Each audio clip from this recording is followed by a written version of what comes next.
इस साइड पे, या तो इधर आ जाओ। इधर जगह है या कोई बैठा हुआ है? कोई बैठा है क्या? आपको दिख रही हूँ क्या मैं? बट मुझे आप नहीं दिख रहे हो। ऐसे पिलर के पीछे मत छुपो, इधर आ जाओ इन बच्चों के साथ। और कोई भी बैठा है क्या आपके साथ? अच्छा, आप लोग सब हो। इधर बैठो ना, इधर दिख नहीं रहा है, एकदम पिलर के पीछे हो गए आप लोग। या तो आप इधर भी बैठ सकते हो, कोई दिक्कत नहीं है। दिक्कत है कोई? कुछ नहीं, कोई छेड़ेगा नहीं आपको, आप टेंशन मत लो, मैं हूं यहाँ पे। प्रोजेक्टर दिखेगा? प्रोजेक्टर दिख रहा है? हेमंत, इधर का भी प्रोजेक्टर चालू हो सकता है क्या? कोई हो रहा है ना? कब से हो रहा है? मंडे से हो रहा है, ठीक है। कुछ और बच्चे मंडे ट्यूसडे से आ रहे हैं, क्योंकि उन्होंने बोला था यूट्यूब पे जब तक चालू है हम घर पे रहेंगे, उसके बाद आएंगे, तो फिर वो वाला सेक्शन पे अपने को प्रोजेक्टर लगाना ही पड़ेगा। क्यों, आपको क्या प्रॉब्लम है? पिच पिच क्यों कर? बेटा, जगह बनानी पड़ती है, जगह कभी होती नहीं है, समझ लो आप इस बात को। जिंदगी में बहुत आगे जाओगे आप, ठीक है? समझदार को बाकी इशारा काफी है। आज के बाद किसी को बोलना मत जगह नहीं है। ये सब चालू था क्या यूट्यूब पे? मेरी कोई इज्जत नहीं। ओके,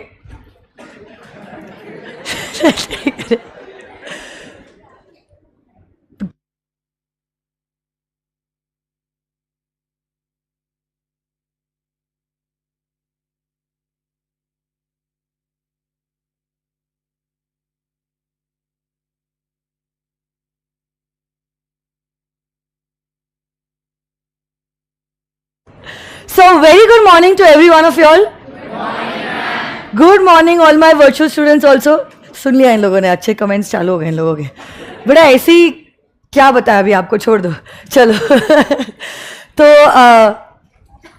आज के दिन हम लोग कुछ आगे का क्लासिफिकेशन करेंगे, और आज स्टार्टिंग में रिवाइज ना करते हुए we will be revising towards the end, okay. और आज से हम लोग क्या करेंगे, कुछ कुछ क्वेश्चंस भी जो है वो देखना शुरू कर देंगे, so that you get a fair understanding कि अगर कोई कॉन्सेप्ट है उससे रिलेटेड आईसीआई जो है वो एग्जामिनेशन में सवाल कैसे पूछता है, ठीक है। सो सबसे पहला क्लासिफिकेशन जो आज हम लोग करने वाले हैं, that is going to be on the basis of access to capital. I tell you the page number. Page number is 6.18।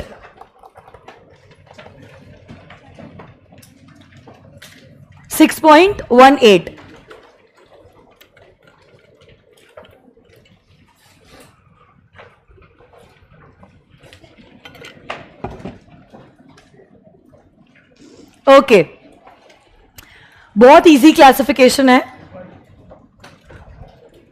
और जैसा हमने हमेशा लॉ मेकर से एक्सपेक्ट किया था, on the basis of access to capital companies are divided into two types, listed company and an unlisted company. Unlisted company क्या होती है? अनलिस्टेड कंपनी वो कंपनी है जो लिस्टेड कंपनी नहीं है। क्या बात है, यही हमने एक्सपेक्ट किया था। But now the question is, what do you mean by a listed company? तो इसके लिए तो नहीं कह सकते जो अनलिस्टेड नहीं है, तो इसकी हमने एक्चुअली डेफिनेशन जो है शिद्दत से डिफाइन की है। Let us check out the definition, और एक एक वर्ड जो है डेफिनेशन का बहुत इंपॉर्टेंट है। नोट्स मिली हुई है क्या हेमंत? वर्चुअल बच्चों को नोट्स मिली है क्या? कल के लेक्चर में हमने नोट्स कहां पे डाली थी? चैट बॉक्स में पिन की थी, आज भी डाल दो ना, और डिस्क्रिप्शन में भी डाल दे फिर, है ना। अमरीन एंड परवीन, नोट्स जो है वो कल के लेक्चर में थी, और आज के लेक्चर में भी हम अभी 5 मिनट्स में डाल देंगे, तो आपको नोट्स मिल जाएंगे, ठीक है। You can just take a print out, या तो आप सॉफ्ट कॉपी भी रेफर कर सकते हो till the time the books are courier to you. सुनो मेरी बात, अनलिस्टेड कंपनी वो है जो लिस्टेड नहीं है, but what do you mean by a listed company? तो अब देखो, एक एक वर्ड जो है बहुत इंपॉर्टेंट है इस डेफिनेशन का। लिस्टेड कंपनी एक ऐसी कंपनी है, it is a company in which any of its securities are listed on any of the recognized stock exchange, any of the securities, are listed on any of the recognized stock exchanges. दो words है जो बहुत important है, एक तो securities और दूसरा है रिकग्नाइज्ड स्टॉक एक्सचेंज. अच्छा, आप लोग मुझे बताओ, आपके हिसाब से शेयर्स और सिक्योरिटीज दोनों वर्ड सेम है या अलग अलग है? अलग अलग है. ये तो तुक्का मारा आप लोगों ने, अलग अलग है, क्योंकि प्रोनाउंसिएशन अलग है, स्पेलिंग अलग है, तो मतलब भी अलग ही होगा मैम. अच्छा, अगर अलग है तो बताओ कैसे अलग है, बोलो.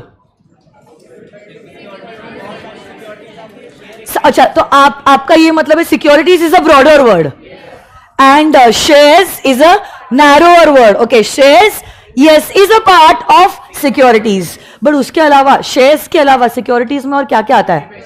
Very good. डिबेंचर्स आते हैं, बॉन्ड्स आते हैं, ओके, डेरिवेटिव्स आता है, फ्यूचर्स एंड ऑप्शंस आता है. ये सारी चीजें form a part of the word securities. So देखो, हम कह रहे हैं एनी ऑफ योर सिक्योरिटीज. कल जाके अगर मेरी कंपनी के डिबेंचर्स भी लिस्टेड है ना, my company will be regarded as a listed company. बच्चों को ऐसा लगता है कि शेयर्स लिस्टेड है मतलब कंपनी लिस्टेड. तो मैं आपको बता रही हूं, ऐसा जरूरी नहीं है. एक आधी कंपनी हो सकती है जिसके शेयर्स लिस्टेड नहीं है, उसके डिबेंचर्स लिस्टेड है, बट फिर भी उस कंपनी को हम कंसिडर करेंगे एज अ लिस्टेड का. डेफिनेशन ने क्लियरली कहा है any of its securities, any of its securities. कोई भी सिक्योरिटीज में से अगर आपकी लिस्टिंग हुई है on any of the recognized stock exchange, तो आपकी कंपनी को कंसिडर किया जाएगा एज अ लिस्टेड कंपनी. पहले बात तो सिक्योरिटीज की वहां पे टेक्स्ट बुक में ही लिख दो ना, it includes shares, debentures, bonds. मैंने आपको डे 1 पे एक मार्कर पेन लाने बोला था, परमानेंट मार्कर. आपके पास है? क्योंकि ये जो बुक का मटेरियल है, it is magazine type material, तो you can not write with a normal ball pen और इंक पेन और अ पेंसिल. पेंसिल तो मिट जाएगा एक आधे महीने बाद. तो आप परमानेंट मार्कर, वो पतले वाले मार्कर्स रहते हैं ना, उससे आपको लिखना है. सिक्योरिटीज के वहां पे लिखो it includes shares, debentures, bonds. कोई भी सिक्योरिटी अगर आपकी लिस्टेड है, क्या आपकी कंपनी को हम कहेंगे listed company?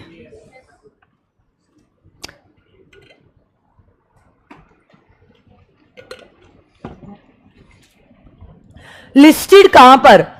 Listed on any of the recognised stock exchanges. मेरा सवाल आपसे यह है, इंडिया में कितने रिकग्नाइज्ड स्टॉक एक्सचेंजेस हैं? और आपका जवाब है गलत. दो is not the correct answer. दो हो सकता है are the most famous stock exchanges in India, but 2 is not the answer for recognised stock exchanges. दो जो आप बोल रहे हो बीएससी और एनएससी बोल रहे हो ना? हाँ बोलो बेटा. किधर? 4 नहीं, अफसोस 4 भी गलत है. 4 भी गलत है, बट बेटा आपका 7. अभी सब बोल दो आप. 2, 3, 23. 23 सही था, बट कुछ टाइम पहले के लिए. ये ओल्ड डेटा है जो आपने गूगल किया है. गूगल किया ना? सो राइट नाउ बहुत सारे स्टॉक एक्सचेंजेस मर्ज हो गए. 23 yes was one of the answer, but that was 2 years back, not right now. According to the latest एकदम ताजा खबर जो है, आज की ताजा खबर, आज के टाइम पे इंडिया में there are only 7 recognized stock exchanges. Okay, जो आप ये सब बोल रहे थे ना, ये 23, जैसे पुणे का भी अपना स्टॉक एक्सचेंज है, यहां पे ही पीछे सुभाष नगर और तिलक रोड के बीच में पुणे में एक स्टॉक एक्सचेंज था. बट ये सारे स्टॉक एक्सचेंजेस जो है 2022 के दिन पे क्या हो गए? मर्ज हो गए और किसी की सब्सिडरी बन गए और इवेंचुअली वो क्लोज हो गए. तो आज के जमाने पे लेटेस्ट इंडिया में जो सेबी ने रिकॉग्नाइज किए हैं stock exchanges are only 7 stock exchanges. उसमें से जो जो बच्चों ने 2 बोला है ना, वो आप लोगों ने वो 2 सबसे फेमस स्टॉक एक्सचेंज बोले, जैसे कि बीएससी जो मुंबई दलाल स्ट्रीट पे है, और एक एनएससी है, ये देखो एनएससी ये रहा, नेशनल स्टॉक एक्सचेंज जो बीकेसी में है, वो भी मुंबई में ही है. ओके, बट उसके अलावा भी अगर आप देखोगे there is this Calcutta stock exchange, Dalhousie पे है. तो basically there are in all 7 stock exchanges in India which have been recognised by the SEBI. हम कह रहे हैं आपकी कंपनी को हम लिस्टेड कहेंगे अगर आपकी सिक्योरिटीज, कोई भी सिक्योरिटी कोई भी स्टॉक एक्सचेंज पे अगर लिस्टेड है तो आपकी कंपनी को कहा जाएगा एज अ लिस्टेड कंपनी. बताओ, अगर रिलायंस के शेयर्स बीएसई पे लिस्टेड है, क्या रिलायंस लिस्टेड है? अगर बीएसई के शेयर्स, सॉरी बीएसई की मैं बोल रही, अगर इंफोसिस के शेयर्स एनएसई पे लिस्टेड है, क्या ये लिस्टेड कंपनी है? एग्जाम्पल, अगर एमआरएफ के शेयर्स लिस्टेड नहीं है, एमआरएफ के डिबेंचर्स बीएसई पे लिस्टेड है, क्या एमआरएफ लिस्टेड कंपनी है? और एक एग्जाम्पल, ये सिर्फ एग्जाम्पल्स है. ओके, सपोज कंपनी जो है दैट इज से द कंपनी इज कुछ भी, कौन सा? एसपीसी नहीं, बट एसपीसी प्राइवेट है ना यार. से आईसीआईसीआई बैंक लिमिटेड, उसके ना डिबेंचर्स लिस्टेड है, वो भी कैलकाटा स्टॉक एक्सचेंज पे. क्या कंपनी लिस्टेड है? क्योंकि क्या कैलकाटा स्टॉक एक्सचेंज एक रिकॉग्नाइज्ड स्टॉक एक्सचेंज है, और सिक्योरिटीज ये वर्ड में क्या डिबेंचर्स इंक्लूडेड है. तो कोई भी सिक्योरिटी कोई भी रिकॉग्नाइज्ड स्टॉक एक्सचेंज पे अगर लिस्टेड है, आपकी कंपनी को कंसिडर किया जाएगा एज अ लिस्टेड.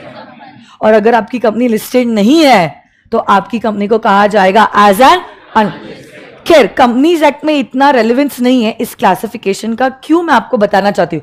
चाहे आपकी कंपनी लिस्टेड है या अनलिस्टेड है, आपकी कंपनी लिस्टेड है या अनलिस्टेड है, मतलब कंपनी तो है. अरे बोलो ना, कंपनी है, मतलब अगर आपकी कंपनी है, क्या कंपनीज एक्ट एप्लीकेबल हो गया? But now what is more relevant for this classification is, अगर आपकी लिस्टेड कंपनी है, लिस्टेड कंपनी को कंपनीज एक्ट के साथ साथ फॉलो करना पड़ता है SEBI. SEBI securities exchange board of India ने कुछ रेगुलेशंस और बायलॉज बनाए हैं, वो आपकी लिस्टेड कंपनी को करना पड़ता है फॉलो. बट अगर आपकी अनलिस्टेड कंपनी है, अनलिस्टेड कंपनी को सेबी के गाइडलाइंस फॉलो करने की जरूरत नहीं है. अनलिस्टेड कंपनी जैसे कि SPC is an unlisted company, it need not follow SEBI. तो what will it follow? Only the companies act 2013. आप देखो ना, इंडिया में बहुत सारी कंपनीज है जो लिस्टेड है.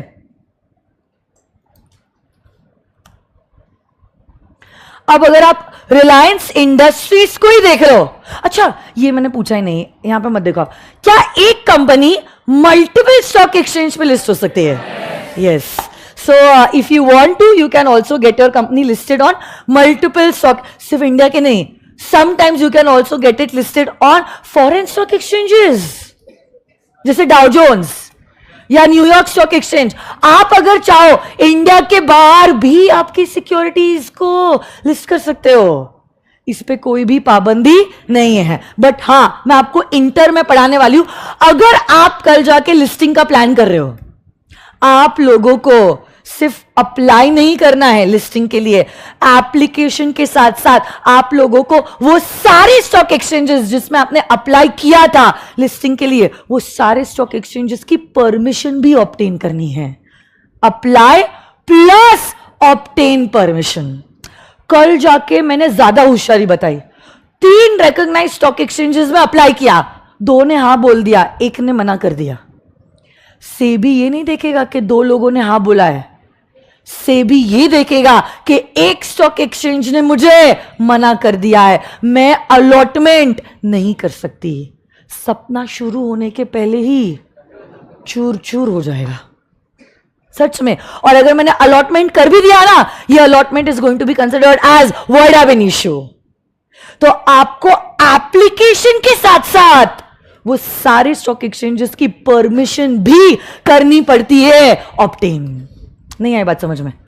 अरे बोलो ना, you apply and obtain the permission of all the stock exchanges where you made an application. Otherwise you cannot make the allotment, and even if you make the allotment, your allotment is going to be considered as void ab initio. What is void ab initio? किसी ने पूछा नहीं मुझे. void ab initio मतलब void ab initio is a Latin word. आप Indian contract act में पढ़ने वाले हो. Void ab initio means it is void. Void मतलब it is invalid. ab initio मतलब right from the beginning.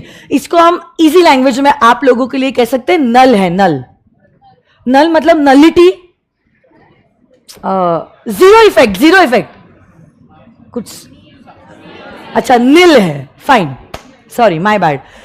It's like zero effect. It's a nullity. NULL नल मतलब ऐसा माना जाएगा जैसे कि अलॉटमेंट हुआ ही नहीं है. That's the consequence. बेटा don't talk, don't talk. Okay, that's the consequence of allotting the shares if you do not get the permission from the stock exchange. ना के बराबर. हां, अब समझ में आया. ना के बराबर, जैसे कि आपने अलॉटमेंट किया ही नहीं है.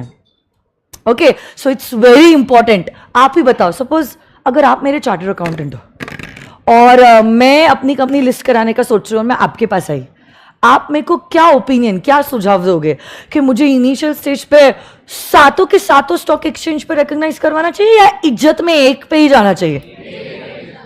क्योंकि अननेसेसरी ज्यादा होशियारी करने जाओगे, it will backfire you. So start slowly and move on gradually. समझ में आ रही है क्या बात? सो देखो, यहां पर रिलायंस जैसी कंपनीज जो है, वैसे रिलायंस का अपना गुडविल है, अपना नाम है, तो it has got itself recognised on more than one stock exchanges. तो अगर आप देखोगे BSE पे भी लिस्टेड है वो, बॉम्बे स्टॉक एक्सचेंज, और वो NSE पे भी लिस्टेड है, द नेशनल स्टॉक एक्सचेंज. एक बात मुझे आपको पूछनी है, हर कंपनी जो पब्लिक कंपनी है लिस्टेड है क्या? बोलो ना, हाँ या ना? हाँ या ना? कितने लोग को लगता है हाँ? हर कंपनी जो पब्लिक कंपनी वो लिस्टेड है, उसमें हंसने की कोई बात नहीं है. ओके, और बाकी सब बच्चों को, कितने बच्चों को लगता है ना? और बाकी बच्चे, तुम जो हंस रहे थे, आप बीच के हो. हाँ भी नहीं, ना भी नहीं.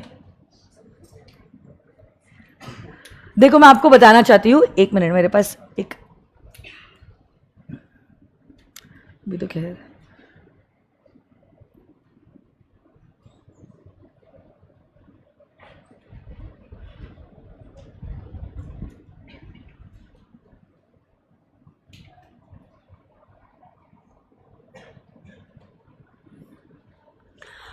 आप अगर देखोगे इंडिया में 16 लाख से भी ज्यादा कंपनीज है. बट देखो, कुछ कंपनीज प्राइवेट है और कुछ कंपनीज पब्लिक है. अब public companies, they can either get themselves listed और they can be an unlisted company. तो बेटा जरूरी नहीं है कि आपकी पब्लिक कंपनी है मतलब वो लिस्टेड ही है. आपकी कंपनी पब्लिक तो हो सकती है, but it may choose not to be listed. At the same time, private companies can either be OPC. मैंने कल आपको बताया था ना, OPC is a kind of a private company. हम मंडे के दिन या ट्यूसडे के दिन देखने वाले very important concept of a small company. A small company is always a private company. और other than OPC and small company also, जो अपनी नॉर्मल प्राइवेट कंपनीज होती है वो भी होती है. तो देखो, यहां पे अगर आपने देखा होगा, पब्लिक कंपनी अगर चाहे तो अपने आप को लिस्ट कर सकती है और अगर चाहे तो अपने आप को लिस्ट नहीं कर सकती. ऑफ कोर्स जो लिस्टेड कंपनीज है वो ज्यादा फेमस है क्योंकि उनकी शेयर्स की ट्रेडिंग होती रहती है, लोगों के मुंह पे उनकी बातें होती रहती है, वो चर्चा में रहती है और इसीलिए वो ज्यादा फेमस है. बट इतनी पब्लिक कंपनीज है, 6 लाख से भी ज्यादा पब्लिक कंपनीज है, but I don't think so 6000 से भी ज्यादा लिस्टेड होगी. बाकी सारी पब्लिक कंपनीज जो है, they are unlisted public companies. Getting this no guys? तो आप टेक्स्ट बुक में लिख दो, ये डिफरेंशिएशन हम नोटबुक में नहीं लिखने वाले हैं. आप लोग क्या करोगे यहां पे, ये एग्जाम्पल 5 सब लोग एक साथ रीड करो ना. Scan steel rod limited in the stock exchange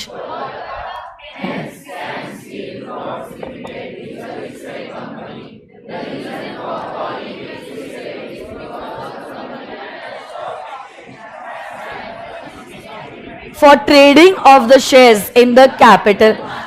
तो देखो पहली बात तो ये पब्लिक कंपनी है और उसकी जो shares is a part of securities, वो लिस्टेड है on a stock exchange, okay, and therefore this company is regarded as a listed company. और जो कंपनी लिस्टेड नहीं है वो कैसी होती है? अनलिस्टेड। यहां पे आपने सिक्योरिटी के वहां पे लिखा है इंक्लूड शेयर्स, डिबेंचर्स, बॉन्ड्स। यहां पे रिकॉग्नाइज्ड स्टॉक एक्सचेंज के उधर जगह जहां है ना, वहां पे लिखो there are 7 recognized stock exchanges in India. As on date, there are 7 recognized stock exchanges in India.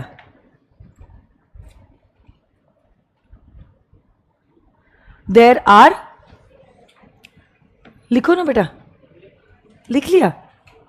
Girls, don't talk. कुछ डाउट है बेटा? मुझसे पूछो। हाँ, आप ही जो पीछे देख रहे हो, आप ही बातें कर रहे थे ना?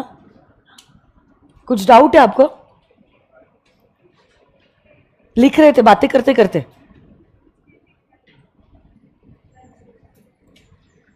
There are 7 recognized stock exchanges in India. यहां पे और जगह है ना, वहां पे आप लिख लो listed companies have to follow both Companies Act plus SEBI. Listed companies, ऊपर जगह है नीचे जगह है बेटा, बहुत जगह है। Listed companies have to follow both.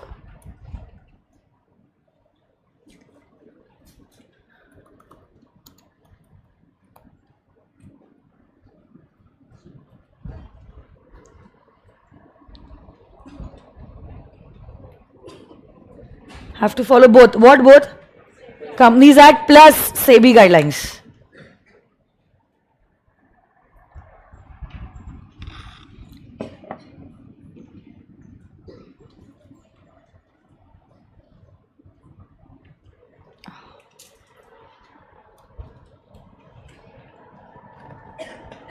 और अनलिस्टेड के वहां पे लिखो ना, मैं वापस डिक्टेट करूं क्या?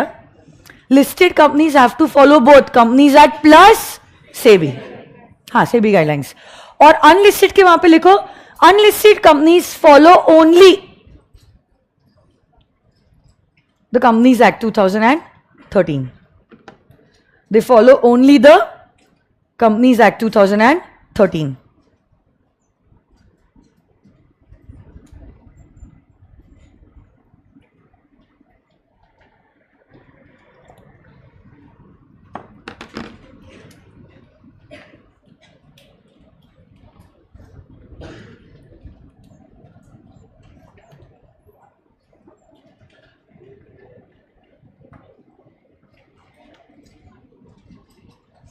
आपको पता है बोट ये कंपनी अमन गुप्ता की है।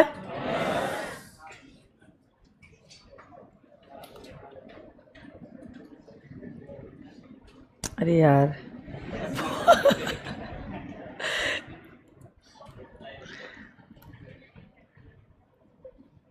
विकी पीरियड पे बोट नहीं है क्या लिस्टेड? ऐसे कैसे हो सकता है यार? असं कसं? It's not listed and that is why I want to give the example, but it's not there on Wiki. Wiki के पास इसका जवाब नहीं है।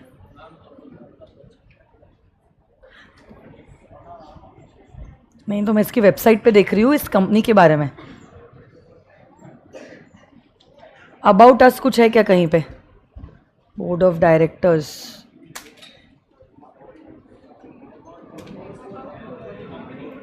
अबाउट बोट कहीं दिख रहा है? हाँ,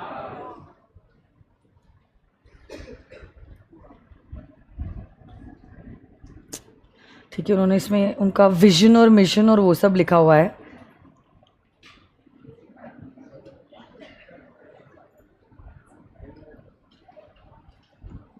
ठीक है, जो भी है, मेरे को आपको क्यों बोलना है, Boat is a classic example of an unlisted company.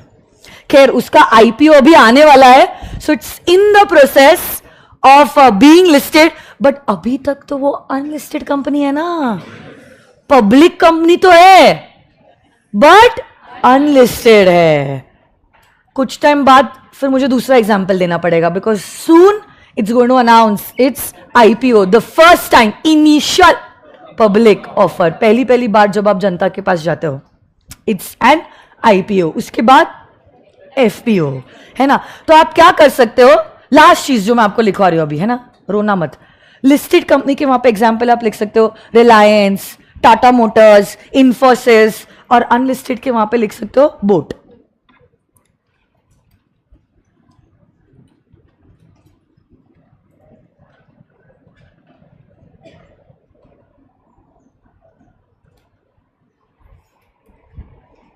Boat is a company, okay, जिसके one of the founder, promoter, member, director is Aman Gupta, who is also a chartered accountant. Yes, shark tanks अगर आप देखते होगे तो he is one of the sharks over there. वैसे even Namita Thapar is a chartered accountant. She is from Pune only. पता है आप लोगों को? उनके अलावा जो रचना रानडे मैडम है, who makes reels and videos on stock market and all that stuff, is also a CA, also Pune based. पता है आप लोगों को? Some famous CAs on whom you should look up to. और उनके अलावा राकेश झुंझुनवाला थे, जो अब नहीं रहे अनफॉर्चुनेटली. कुछ समय पहले ही शांत हो गए, but he was also a chartered accountant, big boy. Yes.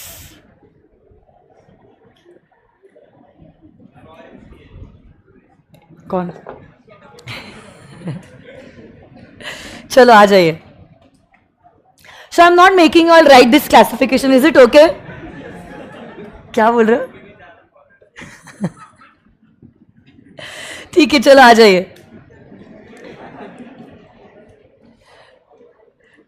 सच में यार, तुम लोग इतने स्वीट हो ना यार. लिटरली हर रोज मैं आती हूँ और मैं सोचती हूँ अभी और क्या आप कर सकते हो, और every day you surprise me in a good way. सच में यार, मेरी नजर लग जाएगी यार. तू आ जाओ. चलो, section 8 virtual kids. Come on guys, this is a very very very very very important section. है ना टाइम आप लोगों के पास? आधा घंटा लगेगा इस सेक्शन को कंप्लीट करने के लिए. It's a big section. And क्योंकि उसके बाद 15 मिनट हम क्या करेंगे, कुछ रिवाइज भी करेंगे, और 5 मिनट्स में एंड में क्वेश्चन करेंगे. तो ऐसे करके अभी 11 बज रही है, मेरे पास 50 मिनट्स का टारगेट है.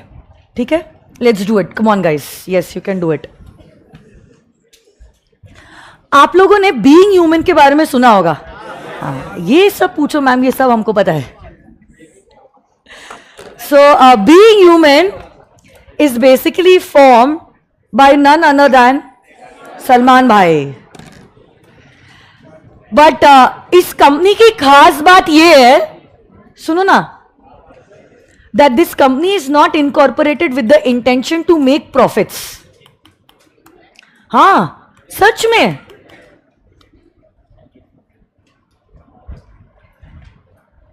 ये कंपनी का जो ऑब्जेक्टिव है, that's charitable in nature. Being human.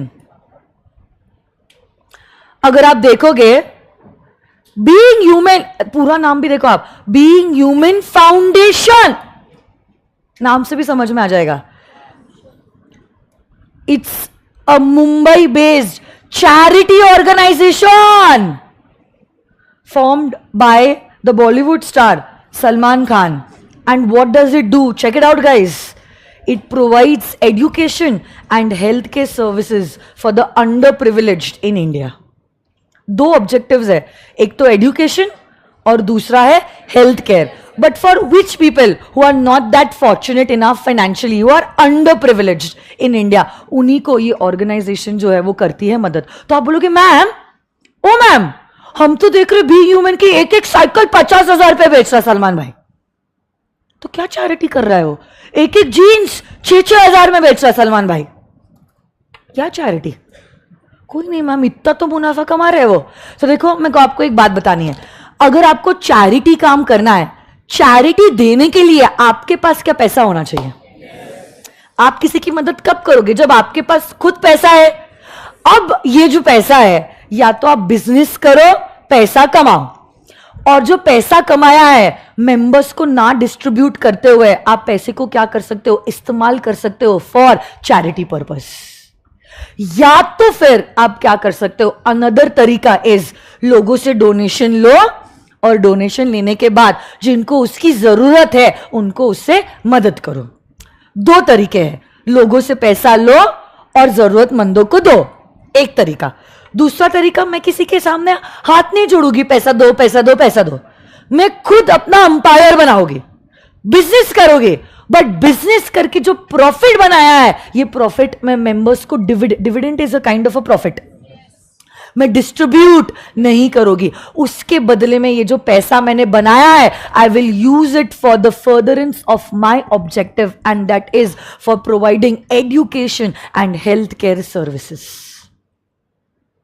तो सलमान भाई ये वाले मॉडल से चल रहे हैं, वो किसी को डोनेशन नहीं मांग रहे हैं, वो खुद बिजनेस कर रहे हैं, जीन्स बना रहे हैं, टी शर्ट बना रहे हैं, वो शेकर जो सिपर्स रहते हैं ना, प्रोटीन सिपर्स, वो बना रहे हैं, साइकिल्स बना रहे हैं और उससे खूब पैसा कमा रहे हैं। देखो यहां पे कुछ डेटा भी अवेलेबल है, 2018 का डेटा है, खैर बहुत रिडंडेंट ओल्ड डेटा है, बट जो भी है 2018 में उन्होंने 120 करोड़ का प्रॉफिट कमाया था और 120 करोड़ में से अप्रोक्सीमेटली 12 से 15 करोड़ का उन्होंने किया था चैरिटी और बाकी का जो पैसा है उन्होंने कंपनी में ही डाला और ब्रांचेस बनाने के लिए, नया प्रोडक्ट मैन्युफैक्चर करने के लिए और दुकानें शोरूम्स खोलने के लिए, ताकि और बिजनेस बने और प्रॉफिट बने और प्रॉफिट से और चैरिटी बने। आइए नहीं बात समझ में? So basically the intention is not to do business, भले ही कंपनी बिजनेस कर रही है, बट बिजनेस करने के बाद जो पैसा बन रहा है वो पैसों से आपको क्या करना है, डिविडेंड डिस्ट्रीब्यूट नहीं करना है, but you want to use it for some social purpose. इस केस में the purpose is providing education and health care facilities for the underprivileged, but कुछ दूसरा पर्पस भी हो सकता है, जैसे कि टू प्रोवाइड और to promote science, commerce, literature, to provide other sports other than cricket. India mein everyone is a big fan of cricket, but we want to promote other sports like badminton, hockey is our national sport, or maybe soccer. तो ये sports को promote करने के लिए हम कोई foundation खोल रहे हैं, बच्चों को ट्रेनिंग दे रहे हैं, बच्चों को इसमें भी दिलचस्पी लाने की कोशिश कर रहे हैं, हम हमारे मॉन्यूमेंट्स को प्रोटेक्ट करने के लिए कोई ऑर्गेनाइजेशन खोल रहे हैं। तो basically any intention which is not an intention of making profit, promotion of art, science, commerce, literature, education, healthcare facilities, protection of the environment, protection of our monuments, कोई भी purpose है, अगर आप entity को खोलते हो, then such an organization will be regarded as a not for profit organization। देखो इसका एक छोटा सा वीडियो है जो मैं आपको बताना चाहती हूँ, वो देख लो, फिर हम आगे बढ़ेंगे।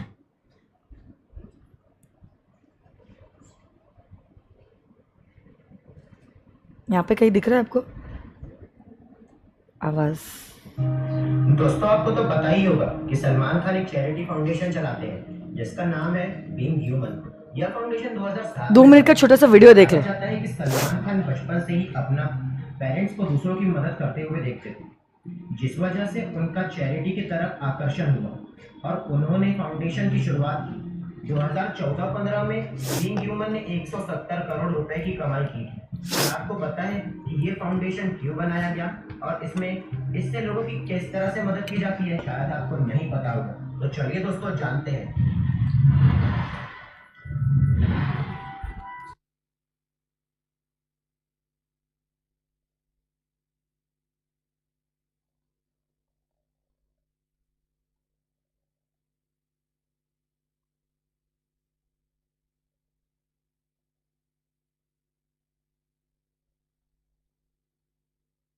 देखो हार्ट सर्जरी, शिक्षा मतलब एजुकेशन, बच्चों की हार्ट सर्जरी कराई है, लोगों की मदद भी की है।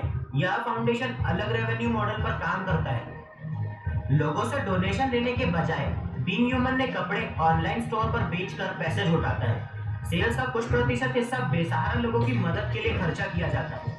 जब से फाउंडेशन की स्थापना हुई है तब से प्रमोशन का जिम्मा खुद सलमान खान ने उठाया है।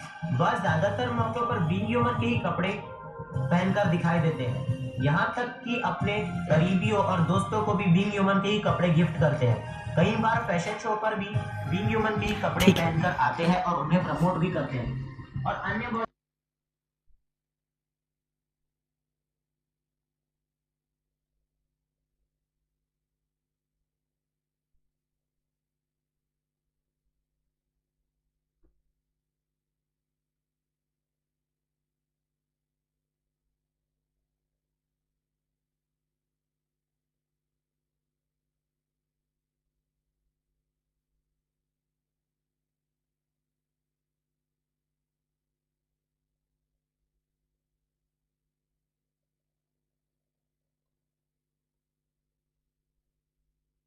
Did you understand? ये जो कंपनी है, it's not incorporated to do business and make profit and distribute profits. इसका मेन इंटेंशन कोई चैरिटेबल पर्पस है. ऐसी कंपनीज को कहते हैं as section 8 companies. Companies which are incorporated not with the intention of making profit but with some charitable objectives. और ये companies को अट्रैक्ट करता है section number 8 under the companies act 2013.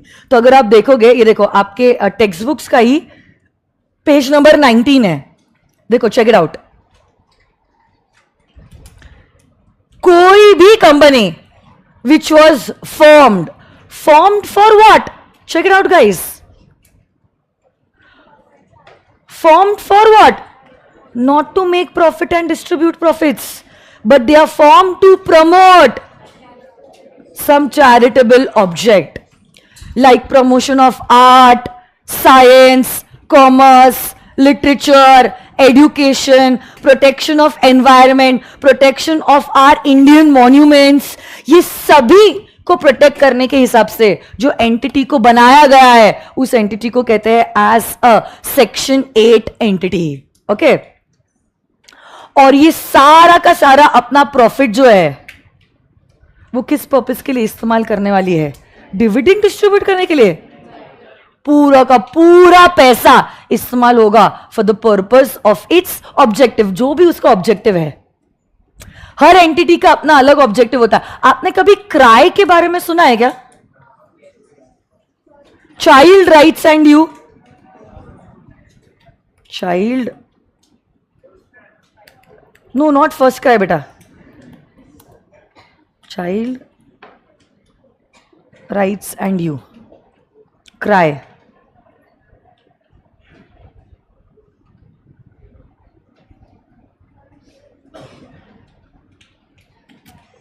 Cry के बारे में नहीं सुना आप लोगों ने?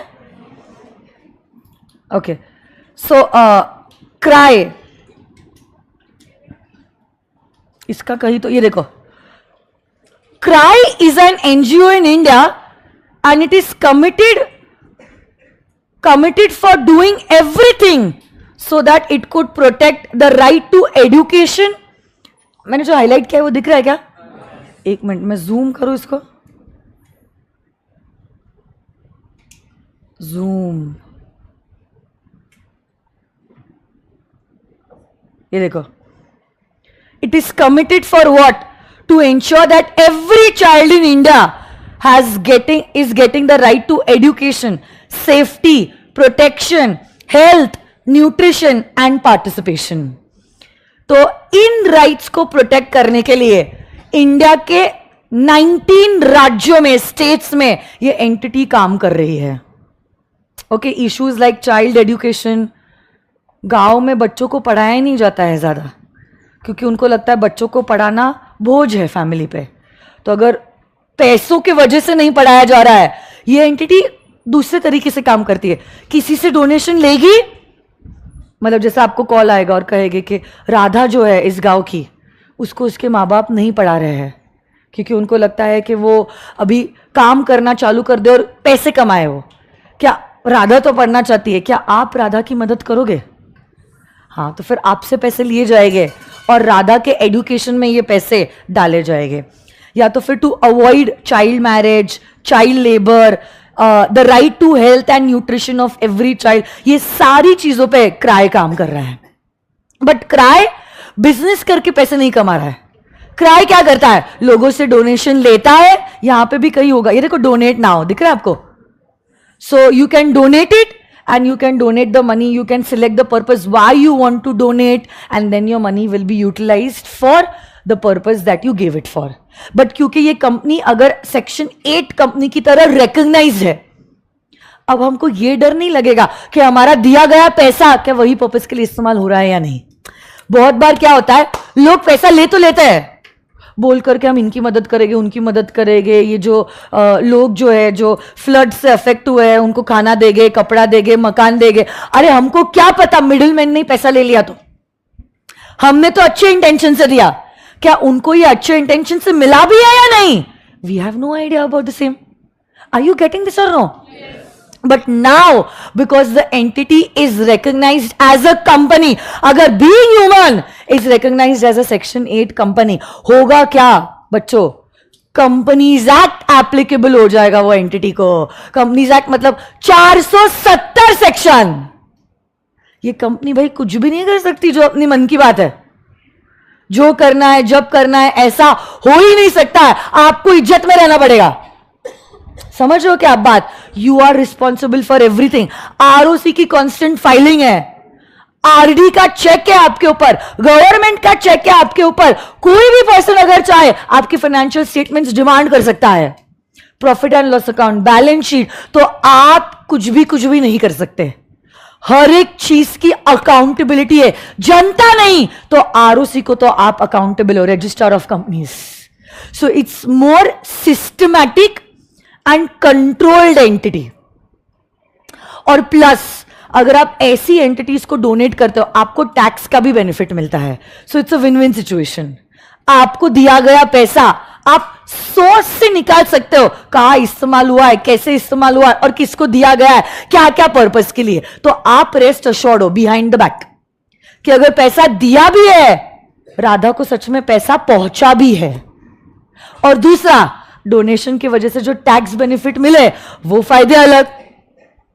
समझ रहे हो? तो हमने तो एनकरेज किया है कि अगर आप चैरिटेबल काम करना चाहते हो, do it in the form of a company. But अब आप लोग सोचोगे मैम एक तो हम चैरिटी का काम कर रहे हैं, हम 470 सेक्शन क्यों फॉलो करें? सेक्शन फॉलो करने में ही हमारा समय निकल जाएगा. चैरिटी तो हम सेकेंडरी लेवल पे कर रहे हैं. प्राइमरीली तो हमको जॉब पे जाना है, प्रैक्टिस पे जाना है या धंधा करना है. चैरिटी हम साइड लाइन बिजनेस, मतलब बिजनेस नहीं एक्चुअली, साइड लाइन तरीके से हम लोग कर रहे हैं. कोर एक्टिविटी नहीं है हमारी. हम अगर फाइलिंग ही करते बैठेंगे तो फिर सोशल सर्विस कब करेंगे? तो ये भी बात सही है. तो इसीलिए लॉ मेकर ने कहा ऐसी अगर बात है, हम सेक्शन 8 कंपनीज को बहुत सारे सेक्शन से देंगे प्रिविलेजेस और बहुत सारे सेक्शन से देंगे एग्जेम्पशन. एग्जेम्पशन मतलब छूट देना. आपको 470 सेक्शन फॉलो करने की जरूरत नहीं है. ऐसे बहुत सारे सेक्शन है जो आप फॉलो ही नहीं करोगे. जैसे सेक्शन 8 कंपनी को शेयर होल्डर की कमिटी, नॉमिनेशन कमिटी, ऐसे बहुत ऑडिट कमिटीज, ऐसे कमिटीज बनाने की जरूरत ही नहीं है. जो मीटिंग की नोटिस देते ना, यूजुअली इट इज 21 डेज की नोटिस. बट ये कंपनीज को हमने कहा 21 डेज की नहीं भी दी, 14 डेज की नोटिस दे दी तो भी चलेगा. तो भी बहुत सारे प्रिविलेजेस है. आपके नाम के आगे प्राइवेट लिमिटेड और लिमिटेड ना भी लिखा हो तो भी चलेगा. देखो ना, बीइंग ह्यूमन का नाम क्या है? बीइंग ह्यूमन लिमिटेड नहीं है, बीइंग ह्यूमन फाउंडेशन. क्राई का नाम क्राई लिमिटेड नहीं है, क्राई का नाम क्राई है. Child rights and you.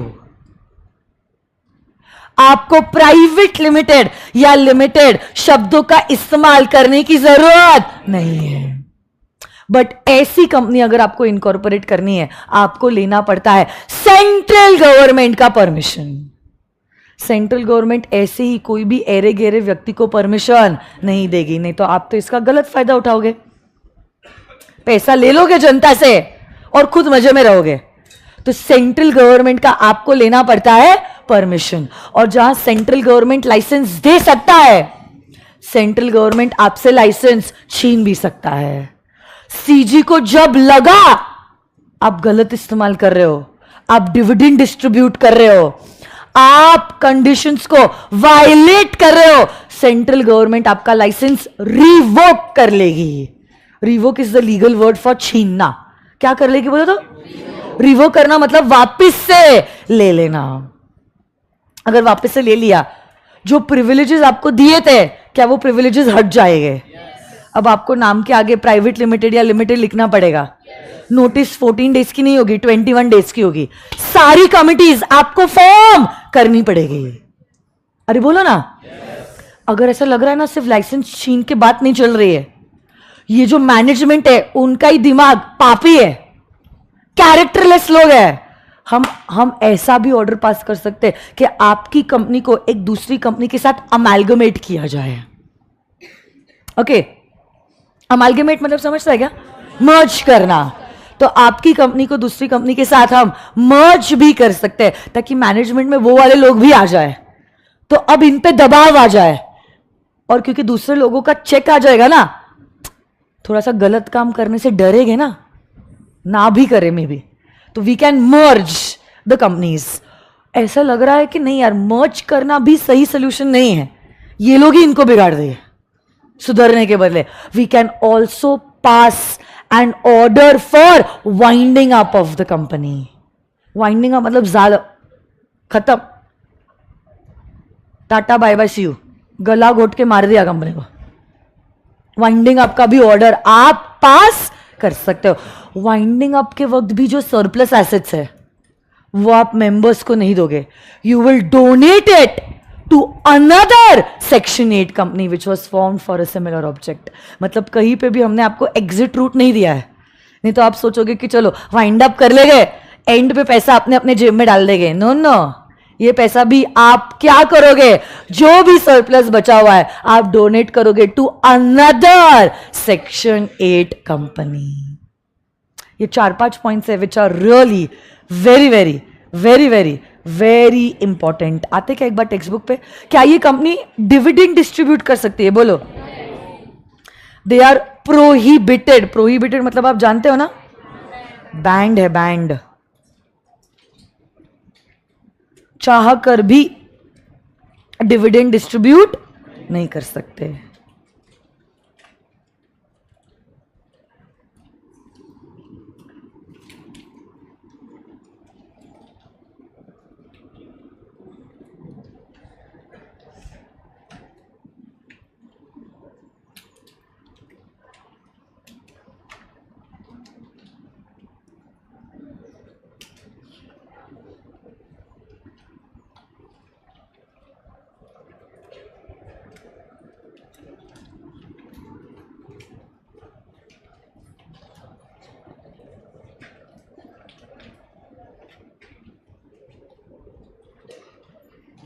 Okay, come on guys.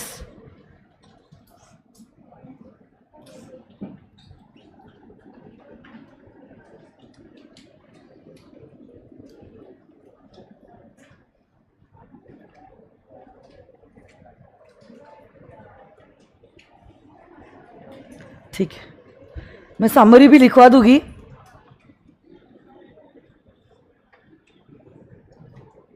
आ जाइए।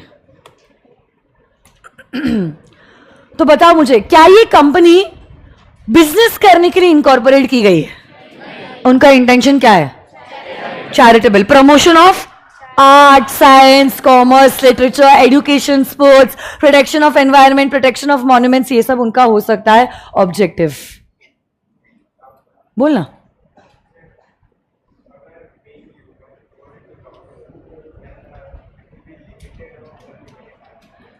डिपेंड करता है कि कंपनी लिमिटेड बाय शेयर्स है या लिमिटेड बाय गारंटी है।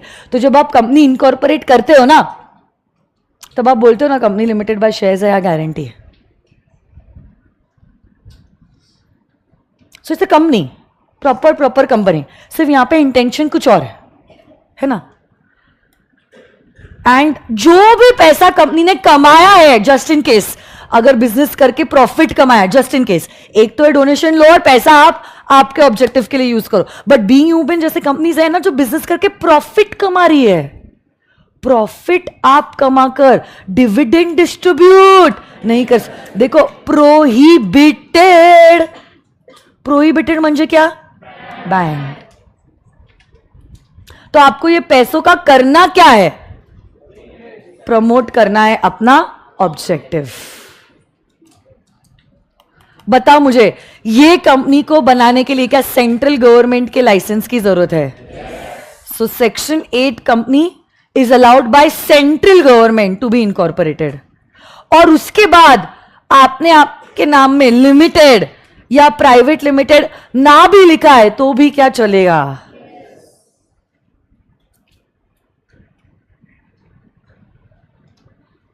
बट जहां सेंट्रल गवर्नमेंट आपको लाइसेंस दे सकता है, क्या सेंट्रल गवर्नमेंट आपका लाइसेंस रिवोक भी कर सकता है?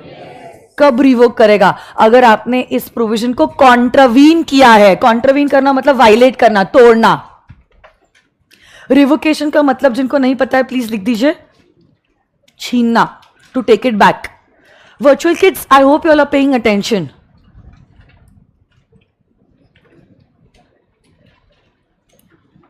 ऑल्सो सुनना, आज ऐप पे भी चल रहा है क्या?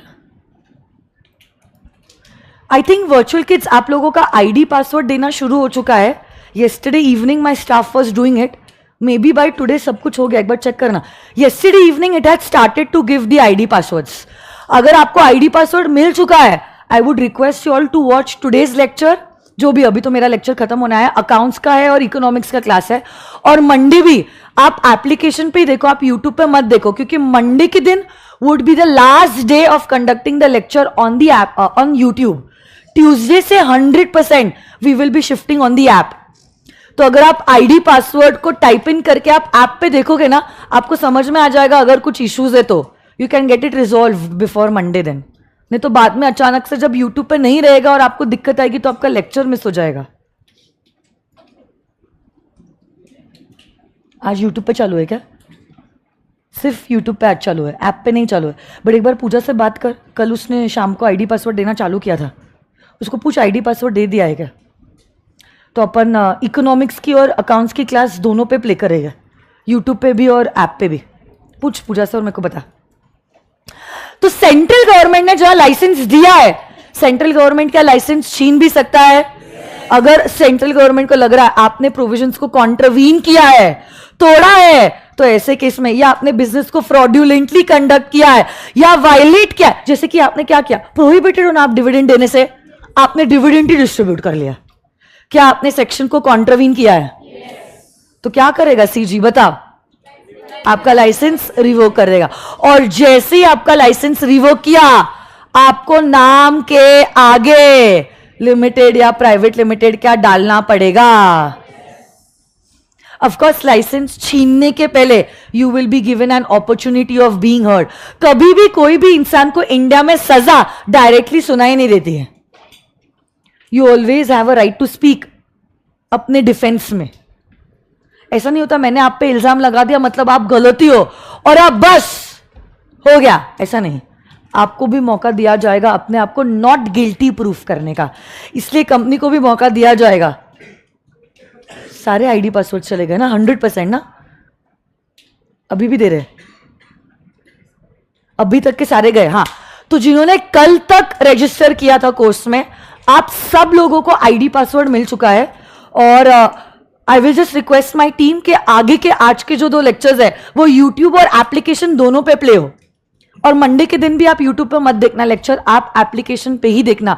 तो जो भी टेक्निकल इश्यूज है, मेरा staff would be more than happy to get the issues resolve. Okay, office timings are morning 10 to evening 7, Sundays is a holiday. So आपका लाइसेंस रिवोक करने के पहले सेंट्रल गवर्नमेंट आपको एक अपॉर्चुनिटी देगा ऑफ बीइंग हर्ड। ऐसा लग रहा है सिर्फ लाइसेंस छीन के मतलब नहीं रहेगा, तो और एक ऑप्शन है। गवर्नमेंट क्या कर सकता है? आपके अगेंस्ट ऑर्डर पास कर सकता है कि आपकी कंपनी को अमैल्गमेट किया जाए with another company having a similar objective. और ऐसा लग रहा है अमैल्गमेशन करके भी कोई मतलब नहीं, आप बड़े वाहियात इंसान हो, दूसरों को बिगाड़ दोगे। तो ऐसे केस में हम लोग डायरेक्टली कंपनी को वाइंड अप करने का भी ऑर्डर पास कर सकते हैं। प्लस आपके ऊपर जो फाइन लगेगा वो अलग, कम से कम 10 लाख का fine. It can also go up to 1 crore।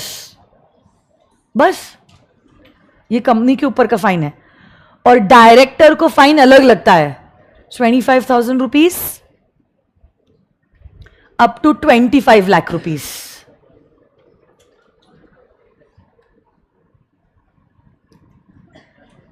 और बस की बात नहीं है, यहां पे आपको एक सेक्शन नजर आ रहा है 447। 447 में मिनिमम 3 साल की जेल है और 10 सालों की भी जेल हो सकती है बेटा।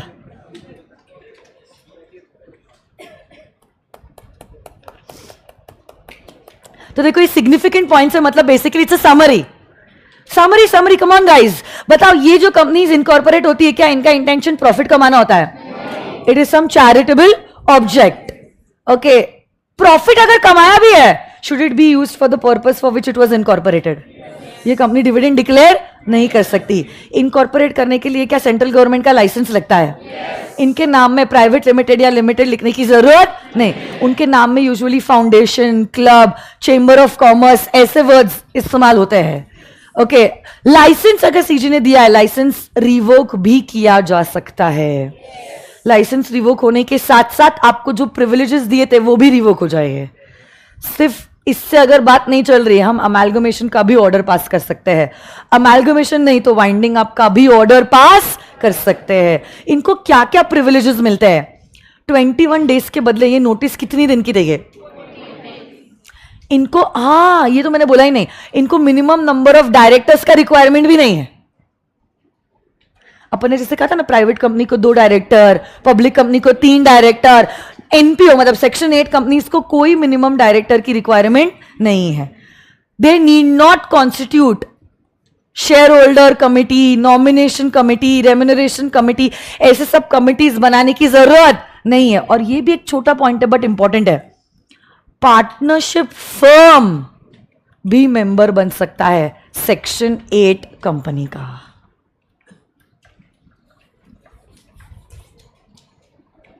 Okay, so that's about section 8 companies. फटाफट आपकी नोटबुक में आते हो, मस्त से समरी लिखे।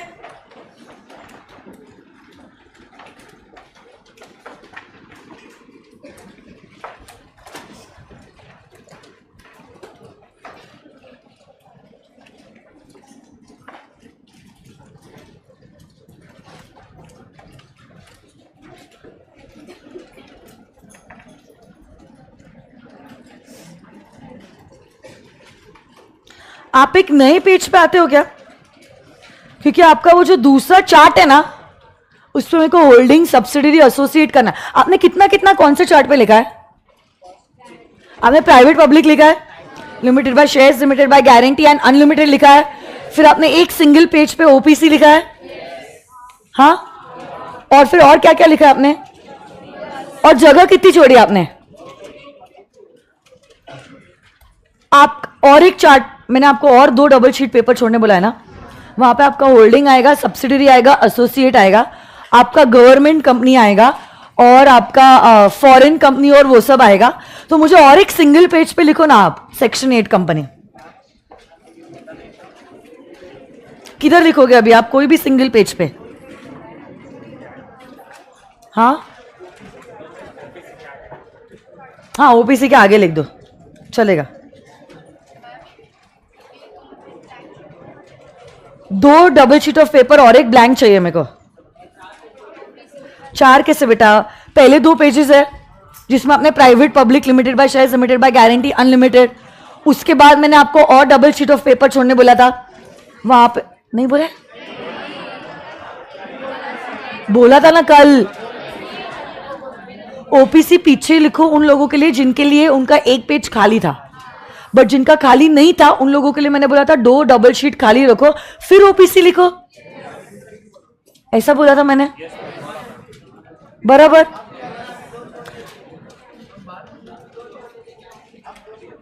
अभी मुझे एक सिंगल पेज पे चाहिए सेक्शन 8 कंपनी। अभी आप आपके हिसाब से देख लो आपने किधर क्या क्या लिखा है, मुझे नहीं पता आपने क्या क्या लिखा है।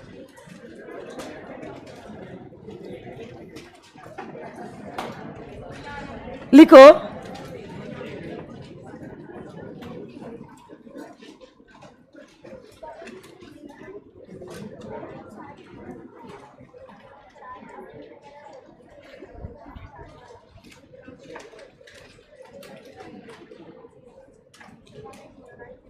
लिखो ना, क्या लिख रहे हो? सेक्शन 8 कंपनी,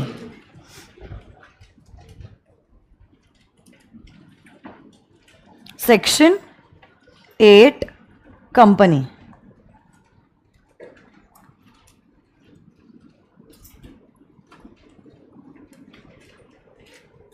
लिखो point number 1.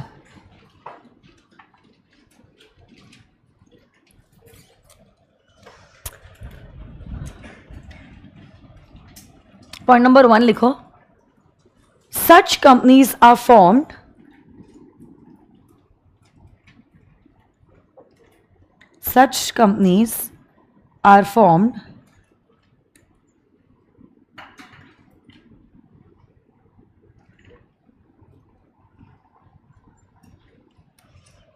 to promote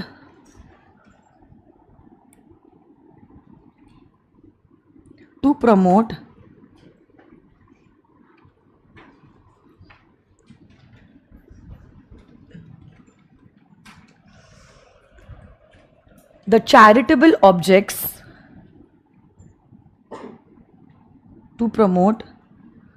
charitable objects of arts, science, commerce,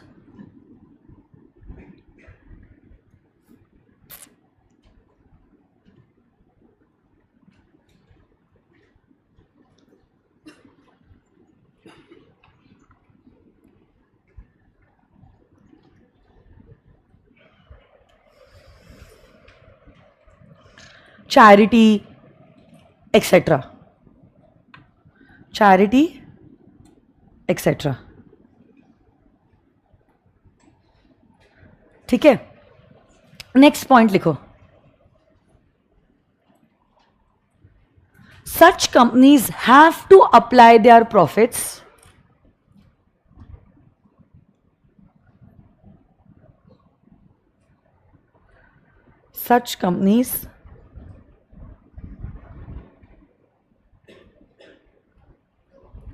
have to apply their profits in promoting its objects.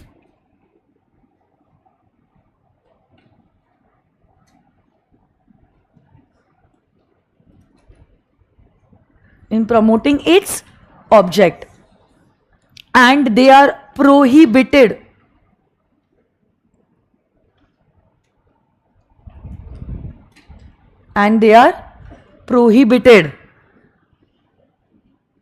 from paying dividend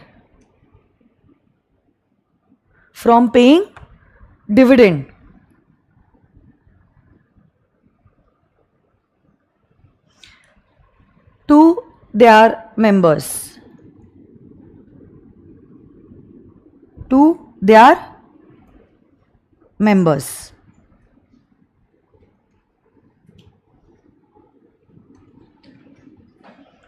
Next,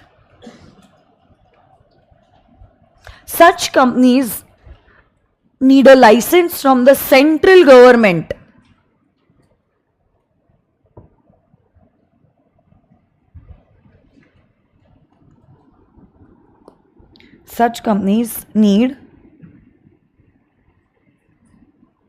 a license from the central government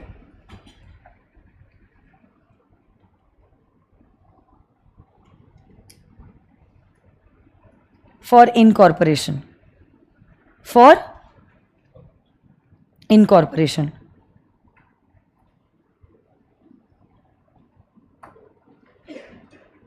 Next,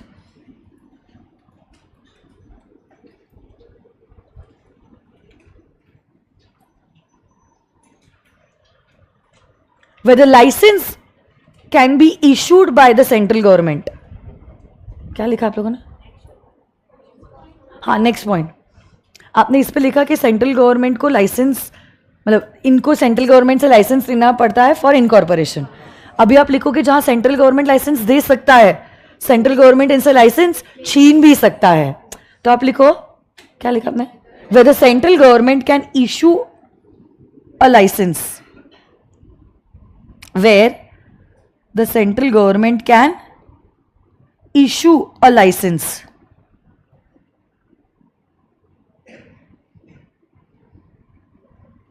where the central government can issue a license, comma, the license can also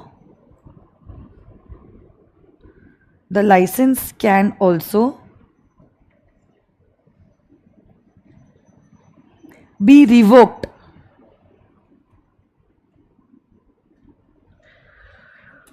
The license can also be revoked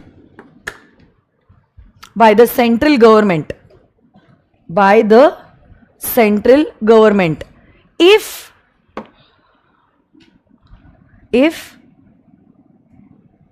the company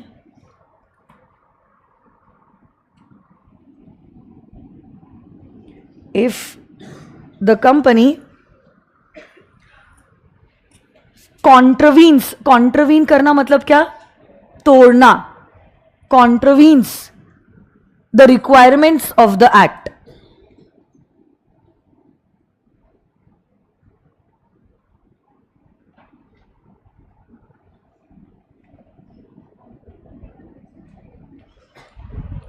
Contravenes the requirements of the act, upon which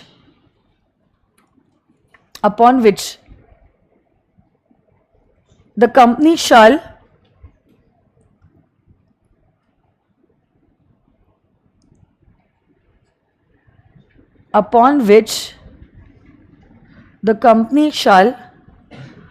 put limited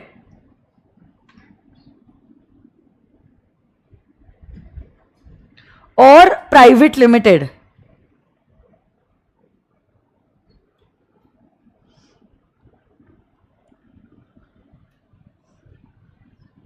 against the company's name.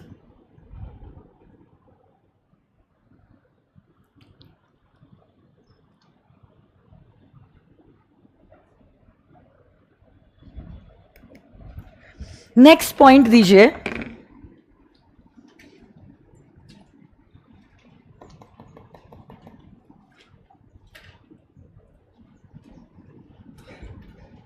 ये वाला point आप लिख सकते हो क्या? जो point 5 है आपको स्क्रीन पे दिख रहा है ना, ये वाला. If the central government feels that it is in public interest, then it can pass an order for amalgamation or an order for winding up after giving an opportunity of being heard. आपको दिख रहा है point number 5? ये 5th point लिखो ना. नहीं दिख रहा है? समझ में नहीं आ रहा है क्या लिखा है मैंने? इससे ज्यादा नहीं होगा शायद.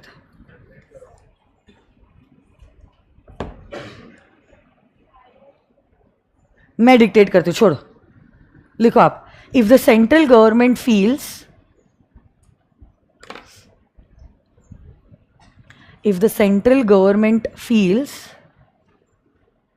that it is in public interest,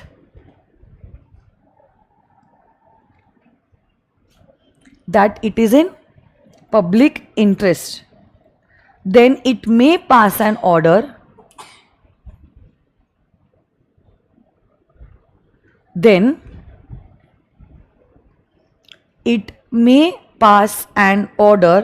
for amalgamation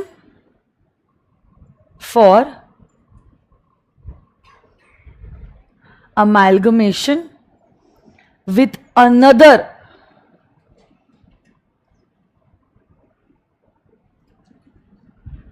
Section 8 company, with another Section 8 company, or winding up order,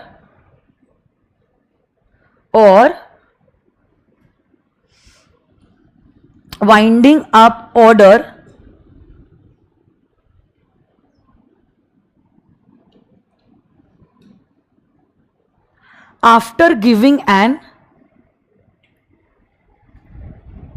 or winding up order, after giving an opportunity of being heard, after giving an opportunity of being heard. Central government will issue a notification on you. Okay? और वहां पे ये note भी लिख दो, surplus assets during the winding up. ये जो लिखा है ना note, note surplus assets during the winding up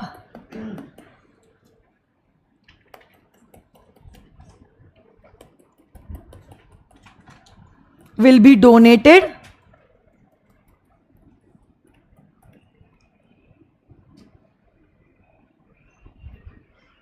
to another Section 8 company, will be donated to another Section 8 company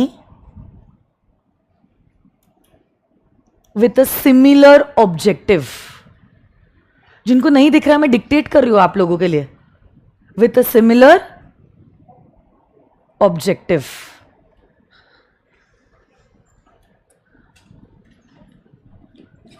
एक लास्ट पॉइंट लिखो, लास्ट पॉइंट, उसका हेडिंग दो advantages of a section 8 company.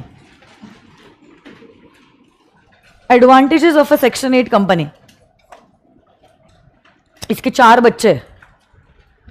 Advantages of a section 8 company. कौन सा point है ये? Point number 6 है क्या?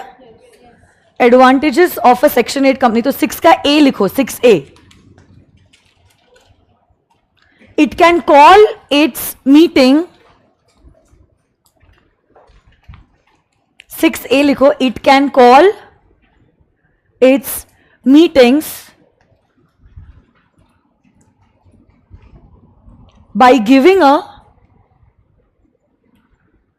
by giving a 14 days notice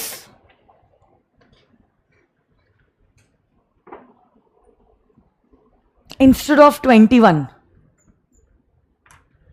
Instead of 21. B point, 6B.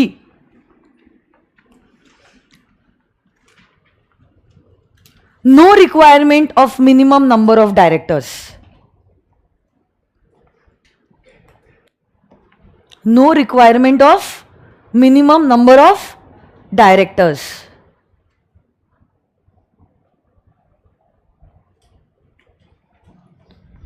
Six C लिखो. 6C.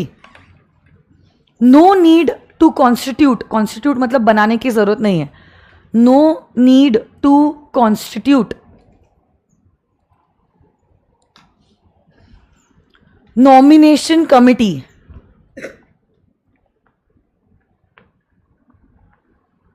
Comma. No need to constitute nomination committee, comma, shareholders relationship committee.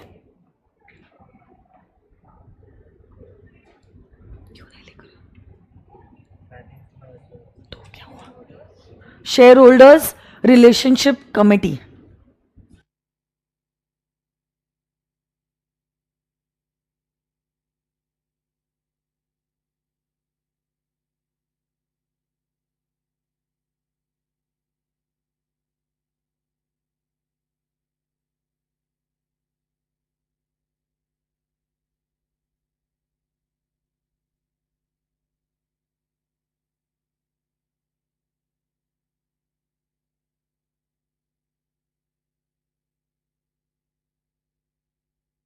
हाँ, last point.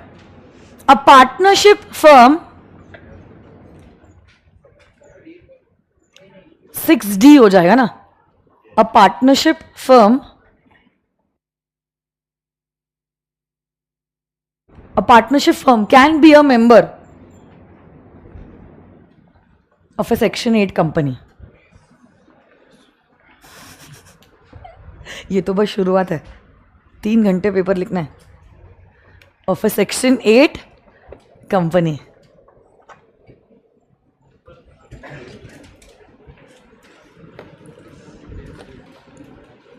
चलो पढ़ाने के हिसाब से कुछ नहीं है, मैं सिर्फ रिवाइज कर रही हूँ and then we are done for the day. Questions का समय मिला नहीं आज मुझे,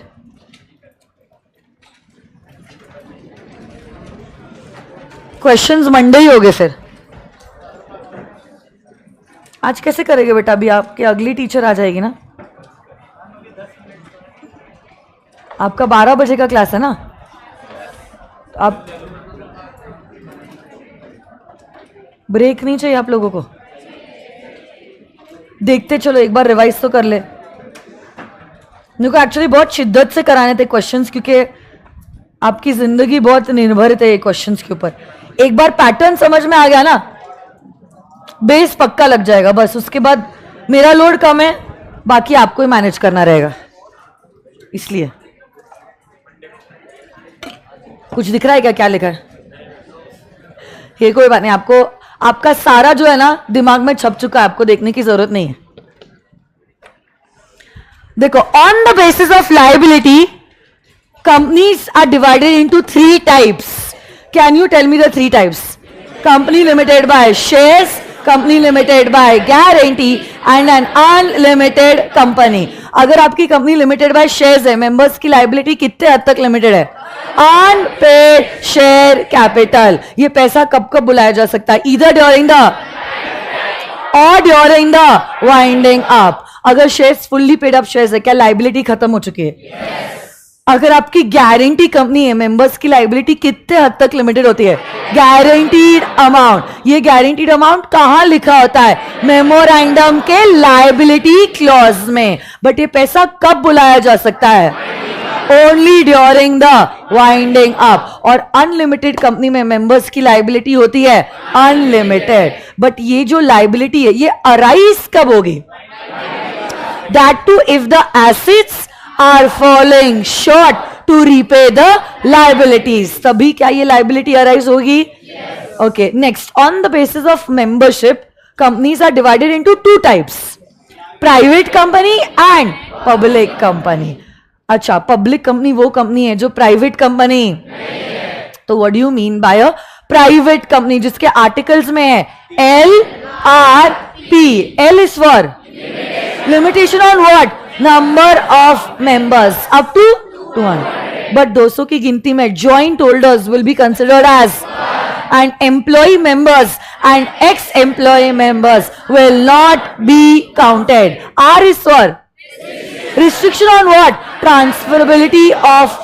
क्या शेयर्स ट्रांसफर हो सकते हैं? But there will be certain restriction. P is for what? Prohibition on what? Making an invitation to the public. जो कंपनी प्राइवेट नहीं है वो पब्लिक है, मतलब क्या पब्लिक कंपनी पे there is no limit on the number of members? क्या public company के शेयर्स आर फ्रीली ट्रांसफरेबल? क्या पब्लिक कंपनी पब्लिक इश्यू के लिए जा सकती है? प्राइवेट कंपनी का ही और एक कैटेगरी है ओपीसी, जो हमने कल देखा था। बताओ, ओपीसी में minimum number of members? Maximum? Minimum director? Maximum director? क्या नॉमिनेशन करना कंपलसरी है? Minimum nominee? Maximum nominee? क्या आप नॉमिनी चेंज कर सकते हो? क्या नॉमिनी अपना कंसेंट विड्रॉ कर सकता है? Who is eligible to be the nominee or the sole member? Natural person, Indian citizen, whether you are a resident or otherwise, and you should be a major. साथ साथ में क्या OPC carry out कर सकता है non banking financial activities? क्या OPC section 8 company की तरह इनकॉर्पोरेट हो सकता है? और ओपीसी दूसरे कंपनी में पैसा इन्वेस्ट नहीं कर सकता। क्या बात है। और आज हमने किया है सेक्शन 8 कंपनी। क्या ये कंपनी फॉर्म होती है विद अ चैरिटेबल ऑब्जेक्ट? अगर प्रॉफिट कमाया भी है, प्रॉफिट कमाकर करेगी क्या? आपके ऑब्जेक्टिव के लिए ही इस्तेमाल करोगे। आप डिविडेंड डिस्ट्रीब्यूट, डिविडेंड डिस्ट्रीब्यूट करने पे रिस्ट्रिक्शन है या प्रोहिबिशन है?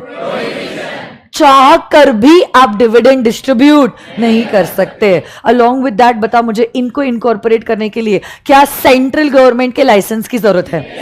बट जहां सेंट्रल गवर्नमेंट लाइसेंस दे सकता है, क्या सेंट्रल गवर्नमेंट लाइसेंस छीन भी सकता है? छीनने का लीगल टर्म बता। रिवोक भी कर सकता है। रेवोकेशन के बाद के आपके प्रिविलेजेस भी चले जाएंगे, तो आपको नाम के आगे प्राइवेट लिमिटेड या लिमिटेड क्या लिखना पड़ेगा। अलोंग विद दैट बताओ, रेवोकेशन के साथ साथ क्या अमेलगमेशन का ऑर्डर भी पास हो सकता है, या अगर कुछ नहीं समझ में आया क्या वाइंडिंग आपका ऑर्डर भी पास हो सकता है। जो भी है, रेवोकेशन, अमेलगमेशन, वाइंडिंग अप, जो भी डिसीजन लिया जा रहा है उसके पहले क्या आपको अपॉर्चुनिटी ऑफ बीइंग हर्ड दी जाएगी।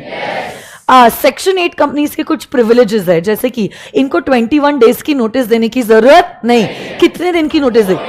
मिनिमम डायरेक्टर का requirement, nomination committee, share holder relationship committee, ऐसी कमिटीज बनाने की जरूरत, and even a partnership firm can become a member of a section 8 company. ये सुनो गाइस, तो अभी तक हमने इतना किया है कि आपको जवाब देने आ रहा है। Are you confident in the subject? क्या सब कुछ रिकलेक्ट हो रहा है? क्या इजी जा रहा है? क्या बात है। तो एक बार जोरदार ताली आप सब लोगों के।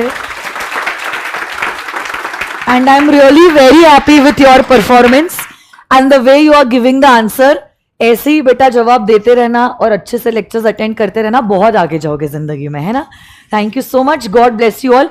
संडे के दिन इतना एक्सपेक्टेड है, जितना आपने नोटबुक में लिखा है उतना आप रिवाइज कर लो। मंडे क्योंकि हम क्वेश्चंस करेंगे, अगर आप रिवीजन किए बगैर आओगे आप खो जाओगे। तो अगर आप चाहते हो कि आप खो ना जाओ and you are with me, please make it sure एक रीडिंग आप कर लो, 10 मिनट से ज्यादा नहीं लगेगा, ठीक है। और लिस्टेड अनलिस्टेड भी हमने किया है, वो आप कर लेना, ठीक है। Thank you, bye bye, enjoy your Sunday, bye bye virtual kids. Make it sure आप आईडी पासवर्ड अप्लाई करके लेक्चर एप्लीकेशन पे भी देख रहे हो, ठीक है। कुछ भी इशू है मेरी टीम से आप मदद मांग लेना, they would be more than happy to help you out. Bye bye.